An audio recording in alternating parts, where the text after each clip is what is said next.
Hey guys, MBB Reviews bringing you another video review, this time of Fall of Cybertron / War for Cybertron mold of Soundwave, which was featured in both War for Cybertron and Fall of Cybertron. So, there you have them. This is the Voyager mold from the Generations line. So here you have him in robot mode. He's kind of turning out kind of grayish. I don't have my standard. This is the 20th time I think I'm shooting this. That's because I don't have my other lighting. It's just making everything too dark. So just take a quick look at his head. Very nice head sculpt. A very Soundwave.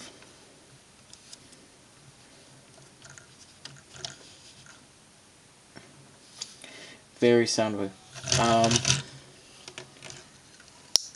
A very decent amount of light piping. I wish I could find my mini light right now, but I can't. But I can use my phone. Hold on. I know this is unprofessional, but it's like late at night, so.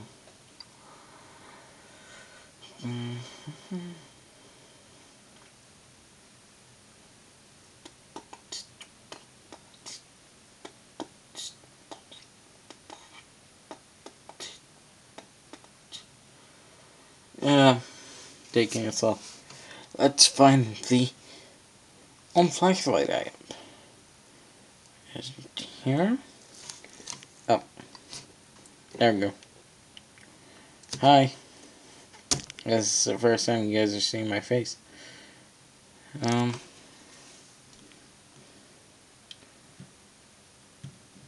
Like you can even see that. That's like a bright red sound wave. And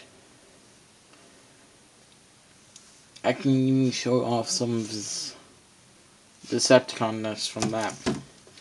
I'm just going to move his chest forward just so I can show you guys. He can have a face shield.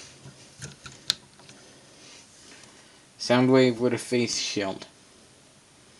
I like that. He's smart enough to have his own personal screen on him. Why can't he use it to see himself? And that brings us to the gimmick.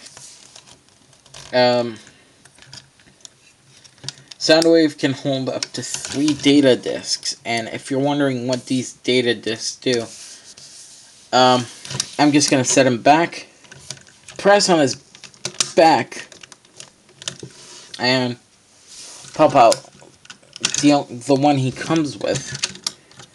Now just push it. Once you have the data disc out, you need to push this thing very well, just so he can lock it in properly. So once you have that done, Soundwave's out. I'll put this guy in my hand. You have Decepticon laserbeack here. If you're an oldie like Optibotomist and PR, no offense, Sean Long, Belt Matrix, Proto Man, and trying to name a few. Oh, and Collector 75. You know what these are a reference to.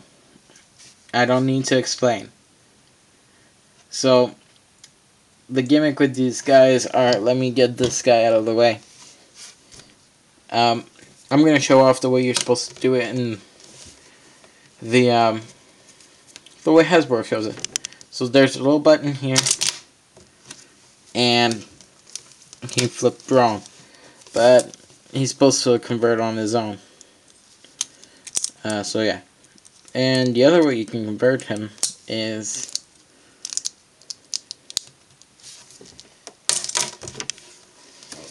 so here you have Fall Cybertron and War for Cybertron, Laserbeak.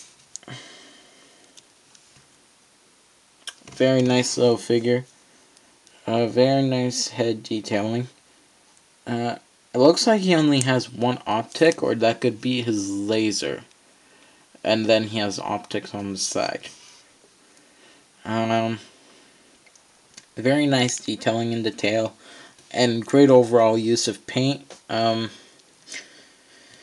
wish there would have been more paint, not on this, or at least a little red dot here, or purple to show us where the eyes were. That's it. But, I wish there would have been more paint also on Soundwave. So, let me put this guy back in his, data disk. Let's pop this guy back open. Push this back. And insert Laserbeak. Now you are able to purchase several different discs. Like I've stated previously before, he can fit up to 3 in here. So, he's got enough room to fit 3. But just to push him forward, if you haven't noticed this, did expand. That's how the gimmick works. So, just having it far enough so it's there. And now let's get on to the main bulk of this. This figure had very nice overall detailing. Red paint on the arms, and that is also shown on the artwork, which I'm surprised they kept it that accurate. Magenta coloring on there. Nice transparent, as MGO would say. Purple wheels. Nice magenta color on the here, but I think we show off as purple on your end. So yeah. And then he's got his backpack. Hasbro, you could have left this trigger out of the way. I think of it as a seat for a mini-con or something. It would have to be obviously very tiny, but still mini-con. If you ever notice, he has 2 different sculpted hands. One is meant for trigger, one I'm thinking is meant for a handheld weapon. And we've never seen Soundwave with a handheld weapon. Transformers Prime.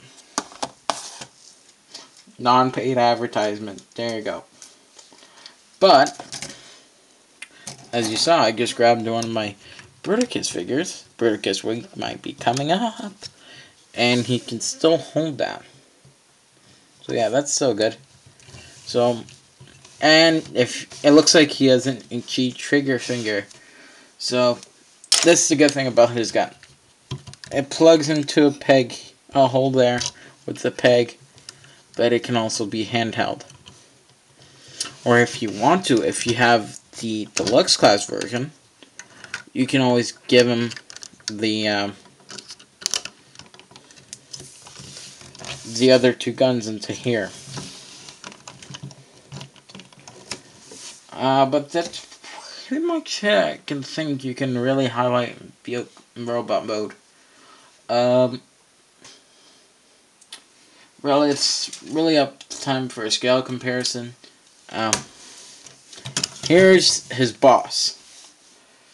I'm thinking, guys, you could have released a Voyager Megatron, so it would have went along, not a Trax. Like, Trax, I understand. That made kind of sense, but instead of releasing this guy, you could have released this guy in a bigger scale. Or release the... I know they're releasing a Grimlock variant of Megatron. So they're pretty much basing... putting the Megatron head into Grimlock. So yeah, we'll hopefully be expecting that. So, something I've been trying to delay for quite a while now. The articulation. So, he has 360 swivel. The shoulder, up and down. So, nice. He does have ratchet joint elbows. So, very nice. a swivel above the elbow, and that's pretty much it. Oh, and an in and out style like that, so he has, like, he can go, yo, my man, style. And in the legs, he has forward and back. I don't know if those are supposed to be ratcheted, because I don't feel any clicks, but then the knees are ratcheted. So you get, like, a good, strong running pose for Soundwave. Or one of my favorite poses to actually put him is in a flying Soundwave punch mode kind of thing. So yeah. And now we got him out like that. So he does have back and forth, as I just showed when I was posing him. No actual ratchet in them, but that's okay. Now let's actually get him to his robot mode. And we're going to start with the back here. Pull this all the way out. Flip this up.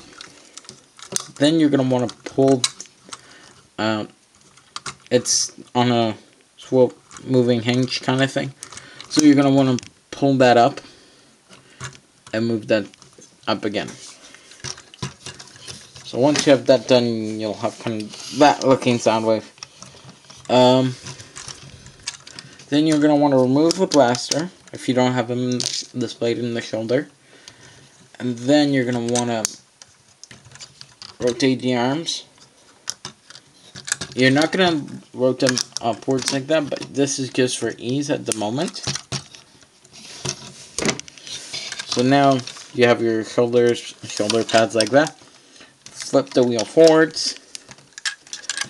They don't actually clip in, which is kind of cheap of Hasbro, but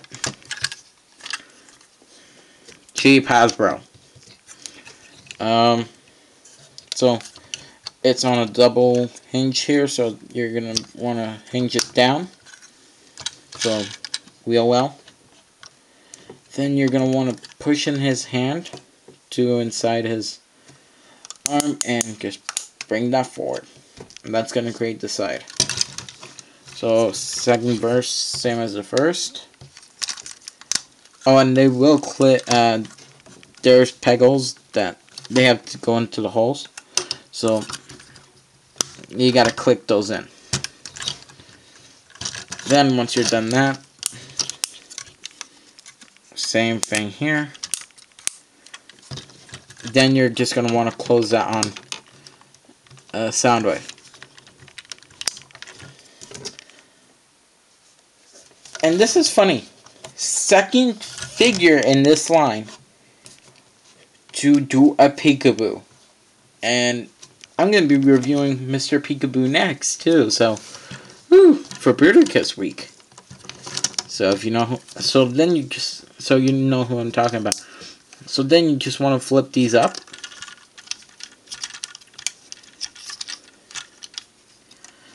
And you'll want to, sorry Soundwave, grab his crotch and bring it forward with his, and then just fold his legs so they're straight with this gray piece. Then pretty much you're just folding these backwards. There's a section here that's going to tab in here. And first you want to line up the side. Then you close it, seal it.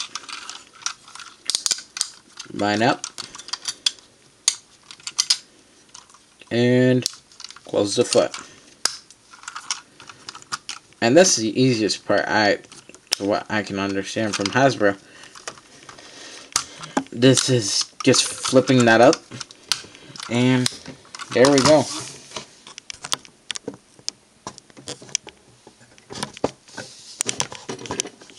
Sorry, that's not supposed to count.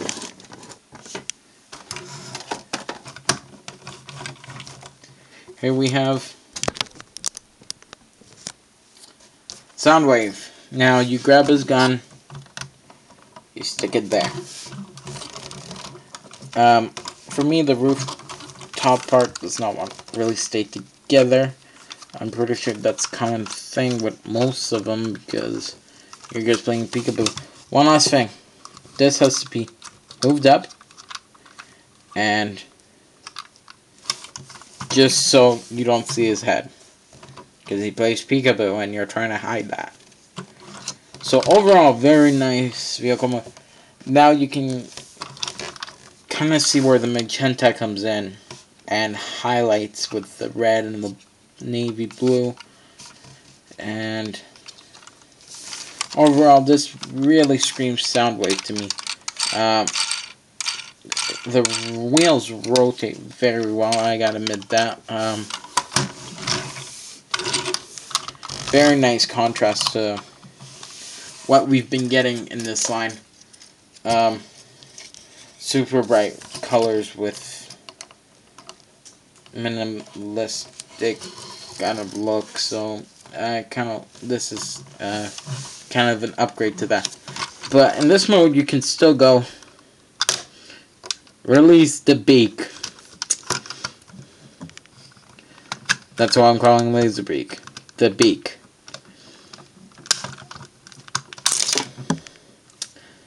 And what you just saw is what happens when you actually fully push this guy out of Soundwave's chest. He literally transforms in midair because you're putting so much pressure, and then it's actually transforming in his chest, not transforming outside of it. So all the pressure is there against you, trying to push it out. But who cares? It's a transformer, right? Right. So, I did this review because this is my first Soundwave ever, and I cannot wait to pick up the Masterpiece version, which is going to be released with all 5 Cassetticons. I said cassettes. For you little young ones, wait till you find out what those are. You would consider me young at my age, but I've actually seen hundreds of cassettes, so I know what a Cassetticon is. And if you didn't get what I was referencing to before, Sean Long Optobotomus, Belt Matrix, Proto Man, and obviously the Collector 75 were all in the age of the original Transformers, so they grew up with Frenzy and Rumble. And Laserbeak, Ravage, Buzzsaw, and those kind of guys. So, this was MBB Reviews. Bring you this time another video review. This time of Fall of Cybertron and War for Cybertron. Soundwave. He is fucking menacing. You would never want this guy to go after you. He would eat you up. And if you guys just don't like it being floppy, just push this down and it's gonna be solid. So I'll see you next time. Please do not forget to subscribe and leave a like in the section below, and please comment. Anything is welcome, suggestions and also that. Hope to see you next time on MBB Reviews. See you next time.